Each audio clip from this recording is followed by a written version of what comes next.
नमस्कार दोस्तों, बहुत बहुत स्वागत है आप सभी लोगों का। दोस्तों, हम लोग विशेषण और विशेष्य पढ़ रहे थे। पिछली क्लास में हमने उदाहरणों के माध्यम से बहुत अच्छी तरह समझा था कि विशेषण, विशेष्य और प्रविशेषण क्या होते हैं। और हमने ये भी देखा था कि कोई भी शब्द जो कभी कभी सर्वनाम की तरह काम करता है और कभी कभी विशेषण की तरह, तो ऐसा क्यों होता है। कोई भी शब्द विशेषण की तरह कब काम करेगा और सर्वनाम की तरह कब करेगा। उसके साथ साथ हमने ये भी पढ़ा था कि जो विशेषण है उसके मुख्यतः 4 प्रकार होते हैं। कौन कौन से? गुणवाचक, संख्यावाचक, परिमाणवाचक, संकेतवाचक या फिर सार्वनामिक विशेषण। और मैंने ये भी बताया था कि कभी कभी कुछ किताबों में 5वां प्रकार भी माना जाता है, व्यक्तिवाचक विशेषण। लेकिन फिर भी अगर कभी आपसे किसी पेपर में प्रश्न पूछा जाए कि विशेषण के कितने प्रकार हैं, तो आप उत्तर देंगे 4 प्रकार। तो आज हम उन्हीं 4 प्रकारों को विधिवत पढ़ेंगे और सबसे पहले हम पढ़ेंगे गुणवाचक विशेषण को। तो चलिए हम शुरू करते हैं आज की वीडियो। सबसे पहले बात करते हैं गुणवाचक विशेषण की कि गुणवाचक विशेषण क्या होते हैं। तो ऐसे विशेषण शब्द जो किसी संज्ञा या सर्वनाम के गुणों को बताते हों, यानी उसकी दशा, उसका आकार, उसका रंग, उसका समय, ऐसी चीज़ों को जो बताते हैं वे गुणवाचक विशेषण होते हैं। यहाँ आप पढ़ सकते हैं, ऐसे विशेषण शब्द जो संज्ञा या सर्वनाम के गुण, दोष, रंग, आकार, दशा आदि का बोध कराते हैं वे गुणवाचक विशेषण होते हैं। अब गुणवाचक विशेषणों को भी इनके जो भाव, रंग, समय, आकार, दशा, इनके आधार पर 7 भागों में बांटा गया है। यानी आप ये कह सकते हैं कि गुणवाचक विशेषण के मुख्यतः 7 रूप हैं या फिर गुणवाचक विशेषण के 7 प्रकार हैं। वो कौन कौन से हैं? सबसे पहला है भाव। इसे आप भाववाचक गुणवाचक विशेषण भी कह सकते हैं। तो भाव में आपका आता है अच्छा, बुरा, कायर, बलवान, दयालु, उसके बाद आपका क्रोधी, इस तरह के शब्द। यानी ऐसे शब्द जिससे किसी तरह का भाव उत्पन्न हो रहा हो। अच्छा, अच्छाई भी एक भाव है। अच्छाई को आप देख नहीं सकते, सिर्फ महसूस कर सकते हैं। किसी व्यक्ति के कर्मों को देख के आप ये डिसाइड कर सकते हैं कि ये आदमी अच्छा है या बुरा है, इसलिए ये एक भाव है। कोई दयालु है या क्रूर है, ये भी आप सिर्फ महसूस कर सकते हैं उसके कर्मों को देखते हुए। तो ये आपका भाव है। तो अगर किसी वाक्य में अच्छा, बुरा, कायर, बलवान, दयालु, क्रोधी, इस तरह के शब्द आते हैं तो आप समझ जाइए कि वो भाववाचक गुणवाचक विशेषण है। उसके बाद गुणवाचक का आपका अगला प्रकार है रंग, यानी रंगवाचक गुणवाचक विशेषण। इसमें आपके वह शब्द होते हैं जो किसी तरह के रंग को दिखाते हैं, यानी किसी वस्तु के रंग की विशेषता बताते हैं कि वो वस्तु किस रंग की है। तो इसमें आपका लाल, काला, नीला, पीला, हरा, इस तरह के वो शब्द होंगे। जैसे आप कह सकते हैं लाल किताब, काली गाय, सफ़ेद घोड़ा, नीला आकाश, इस तरह के शब्द।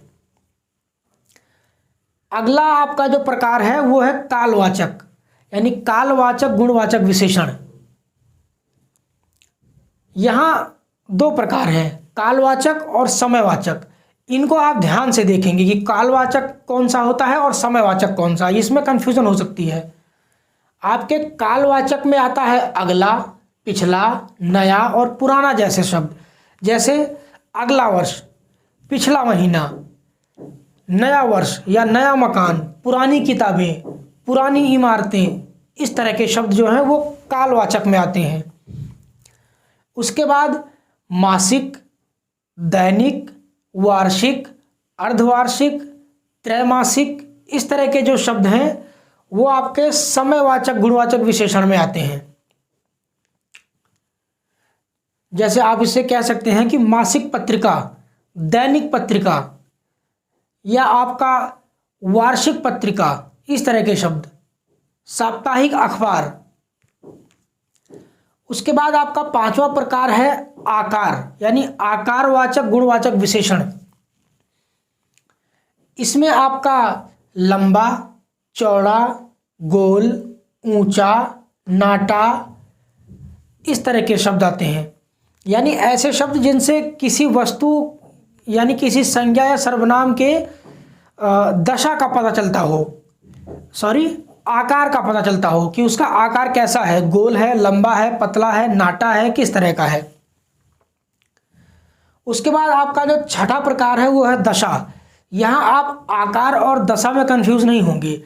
आकार में किसी के फिजिकल साइज की बात की जाती है कि लंबा, चौड़ा, नाटा, ऊंचा, छोटा, किस तरह का है। जबकि दशा में आपका दुबला, पतला, रोगी, निरोगी, स्वस्थ, इस तरह के शब्द आते हैं। आप देख सकते हैं दुबला, रोगी, स्वस्थ, निरोगी, और भी इस तरह के शब्द हो सकते हैं। बीमार। उसके बाद जो आपका गुणवाचक का आखिरी प्रकार है वो है स्थानवाचक। स्थानवाचक में किसी भी स्थान में जब हम प्रत्यय लगा करके इसका विशेषण बना देते हैं। पिछली क्लास में हमने पढ़ा था कि किसी भी विशेष्य में प्रत्यय जोड़कर भी विशेषण बनाया जा सकता है। तो स्थानवाचक उसी का उदाहरण है। पहाड़। पहाड़ आपका स्थान है यानी आपकी संज्ञा है यानी विशेष्य है। इसमें हम प्रत्यय लगा करके बना सकते हैं पहाड़ी। शहर से बना सकते हैं शहरी। ग्राम से ग्रामीण। बिहार से बिहारी। राजस्थान से हम बना सकते हैं राजस्थानी। तो आपका ये पहाड़ी, शहरी, ग्रामीण, राजस्थानी, पंजाबी, बिहारी, ये आपका स्थानवाचक गुणवाचक विशेषण है। तो ये आपका था गुणवाचक विशेषण। जो आपका अगला दूसरा प्रकार है विशेषण का वो है संख्यावाचक विशेषण। तो संख्यावाचक विशेषण में आप कह सकते हैं कि ऐसे विशेषण पद जो किसी संज्ञा या सर्वनाम की संख्या का बोध कराते हों। वो संख्या निश्चित भी हो सकती है और अनिश्चित भी हो सकती है। यानी इसकी परिभाषा देखेंगे तो ऐसे विशेषण पद जो किसी संज्ञा या सर्वनाम की निश्चित या अनिश्चित संख्या को दर्शाते हैं वे संख्यावाचक विशेषण कहलाते हैं। जैसे एक मेज, 2 कुर्सी, 5 व्यक्ति, उसके बाद कुछ किताबें, लगभग 100 लोग। यहाँ आप देख रहे हैं आपके पास 2 तरह के डाटा हैं। एक तो ये है जैसे एक मेज, इसमें आपको फिक्स बता दिया गया कि मेज की जो संख्या है वो 1 है। अगला उदाहरण है कुछ किताबें। यहाँ कुछ किताबें हैं लेकिन एग्जैक्ट कितनी है ये आपको नहीं बताया गया, तो ये आपकी अनिश्चित संख्या हुई। लगभग 100 लोग। लगभग 100 लोग में हो सकता है कि एग्जैक्ट 100 हो सकता है 100 से 1-2 कम हो, या 100 से 1-2 ज़्यादा भी हो सकते हैं। तो इसलिए इन 2 उदाहरणों की जो संख्या है वो निश्चित नहीं है। तो इसीलिए निश्चितता और अनिश्चितता के आधार पर भी संख्यावाचक विशेषणों को 2 भागों में बांटा गया है। आप इसके नीचे लिख सकते हैं संख्यावाचक विशेषण, उसकी परिभाषा, उसके नीचे उदाहरण, और उदाहरण के नीचे आप एक लाइन लिख लीजिए कि संख्याओं की निश्चितता और अनिश्चितता के आधार पर संख्यावाचक विशेषणों को 2 भागों में बांटा गया है। नंबर 1 निश्चित संख्यावाचक विशेषण और नंबर 2 अनिश्चित संख्यावाचक विशेषण। उसके नीचे आप हेडिंग डालिए निश्चित संख्यावाचक विशेषण। अब इसमें लिखिए वे संख्यावाचक विशेषण पद जो किसी संज्ञा या सर्वनाम की निश्चित संख्या का बोध कराते हों। क्या लिखेंगे? निश्चित संख्यावाचक विशेषण में वे विशेषण पद जो किसी संज्ञा या सर्वनाम की निश्चित संख्या का बोध कराते हों वे निश्चित संख्यावाचक विशेषण कहलाते हैं। उदाहरण में आप लिखेंगे 1, 2, दोनों, पहला, दुगना, चारों, प्रत्येक। ये सब निश्चित संख्यावाचक के विशेषण हैं। जैसे आपसे कहा जा सकता है कि 1 कुर्सी, 1 मेज, 5 व्यक्ति, 10 व्यक्ति। यहाँ आपको बिल्कुल निश्चित संख्या बताई जा रही है। वहीं दूसरा है दोनों। आपसे ये कहा जा सकता है कि दोनों लोग, दोनों कुर्सियाँ, 10 मकान, इस तरह से जो है ये भी एक निश्चित संख्या बताता है। या पहला व्यक्ति, दूसरा व्यक्ति, पांचवा व्यक्ति, ये भी निश्चित संख्या बताएगा। दुगना, दुगना लगान, यानी जो भी पहले लगान था उसका ठीक 2 गुना, 2 गुना पैसे, 4 गुना पैसे, प्रत्येक, एक एक, ये सभी आपके निश्चित संख्यावाचक हैं। अब इसके नीचे लिखिए, प्रयोग के अनुसार निश्चित संख्यावाचक विशेषणों को 5 प्रकारों में बांटा गया है। क्या लिखेंगे? प्रयोग के आधार पर निश्चित संख्यावाचक विशेषणों को 5 प्रकारों में बांटा गया है। सबसे पहला है क्रमवाचक निश्चित संख्यावाचक विशेषण। आप इसको सिर्फ क्रमवाचक भी लिख सकते हैं या फिर पूरा लिख सकते हैं क्रमवाचक निश्चित संख्यावाचक विशेषण, यानी ऐसे संख्यावाचक विशेषण जिसमें क्रम का पता चलता हो, जैसे पहला, दूसरा, द्वितीय या तृतीय या प्रथम। इस तरह से आप कह सकते हैं पहला व्यक्ति, दूसरा व्यक्ति, यानी ये क्रम है। पहला क्रम, दूसरा क्रम, तीसरा क्रम। उसके बाद आपका जो दूसरा भाग है निश्चित संख्यावाची का, ये है आवृत्तिवाचक। आवृत्तिवाचक ये वो होता है जिसमें बार बार किसी चीज़ की आवृत्ति हो, कोई दोहराव हो। तो इसमें आप कह सकते हैं दुगना, तिगुना, चौगुना, इस तरह के शब्द। जैसे मैंने अभी आपको बताया कि दुगना लगान, तिगुना लगान, इस तरह के। उसके बाद आपका तीसरा प्रकार है समुदाय या फिर समूहवाचक निश्चित संख्यावाचक विशेषण। समूहवाचक निश्चित संख्यावाचक विशेषण, क्योंकि ये सारे के सारे प्रकार निश्चित संख्यावाचक के हैं। इसमें वो शब्द आएंगे, ऐसे संख्यावाची शब्द आएंगे जो किसी ग्रुप यानी किसी समूह का बोध कराते हों, जैसे दोनों, चारों, पांचों, इस तरह के शब्द। दोनों व्यक्ति, इसका मतलब कहीं 2 व्यक्ति खड़े हैं तो हम उसको बताएंगे कि दोनों व्यक्ति, यानी दोनों व्यक्तियों का समूह। चारों घोड़े, यानी 4 में से चारों घोड़े, चारों का समूह। फिर आता है प्रत्येक बोधक। प्रत्येक बोधक जो आपका प्रकार है उनमें प्रत्येक, हर एक, 2-2, 1-1, इस तरह के शब्द आते हैं। फिर आखिरी प्रकार है आपका गणनावाचक, यानी जिससे किसी की गणना की जाए, जैसे 1, 2, 1.5, 2.5, 3.5, 4। जैसे हम किसी चीज को जिस शब्द से गिन सकें, वो होती है गणनावाचक। अब गणनावाचक को भी 2 भागों में बांटा गया है।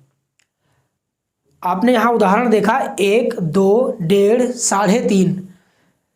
यहां आप देख रहे हैं 2 तरह की संख्याएं हैं, 1 और 2। ये आपका पूर्णांक है, यानी पूरी संख्या है। जबकि 1.5 और 2 ये आपकी पूर्णांक नहीं है, यानी पूरी संख्या नहीं है। इनमें आधा या पौना भाग जुड़ा हुआ है। 1.5, 2, पौने 3, सवा 3, इस तरह से। तो आप यहाँ नीचे लिखेंगे कि संख्याओं की पूर्णता और अपूर्णता के आधार पर गणनावाचक निश्चित संख्यावाचक विशेषण को पुनः 2 भागों में बांटा गया है। पहला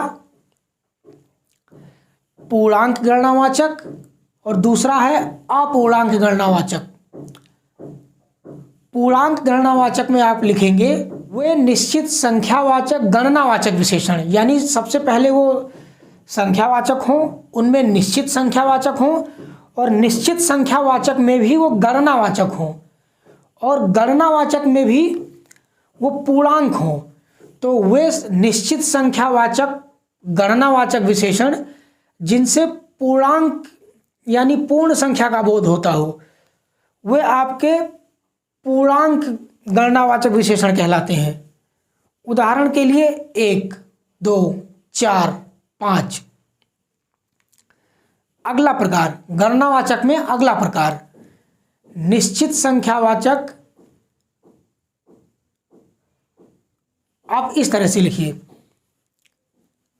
अपूर्णांक गणनावाचक विशेषण। इसमें क्या लिखेंगे अपूर्णांक गणनावाचक विशेषण में कि वे गणनावाचक विशेषण जिनसे किसी पूर्णांक संख्या का बोध नहीं होता बल्कि अपूर्ण संख्या का बोध होता है। उदाहरण के लिए 1.5, 2, 3.25, 4, 4.5 इस तरह की संख्याएं। उम्मीद है आप समझ गए होंगे। आप एक बार इसको फिर से देख लीजिए ताकि कोई कंफ्यूजन न रहे। हमने बताया कि संख्यावाचक को दो भागों में बांटा गया है, निश्चित संख्यावाचक और अनिश्चित संख्यावाचक। वे संख्याएं जिनसे निश्चित संख्या का बोध होता हो वे निश्चित संख्यावाचक विशेषण हैं, और जिन विशेषणों से निश्चित संख्या का बोध ना होता हो वे अनिश्चित हैं। अब आपका जो निश्चित संख्यावाचक है वो भी आगे 5 प्रकार में बटा है: क्रमवाचक, आवृत्तिवाचक, समुदायवाचक, प्रत्येकबोधक और गणनावाचक।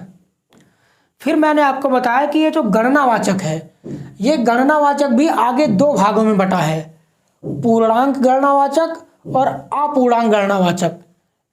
ऐसी गणनाएं जिसमें पूर्णांक संख्या का प्रयोग किया जाता हो, जैसे 1, 2, 3, 4, ये पूर्णांक गणनावाचक हैं।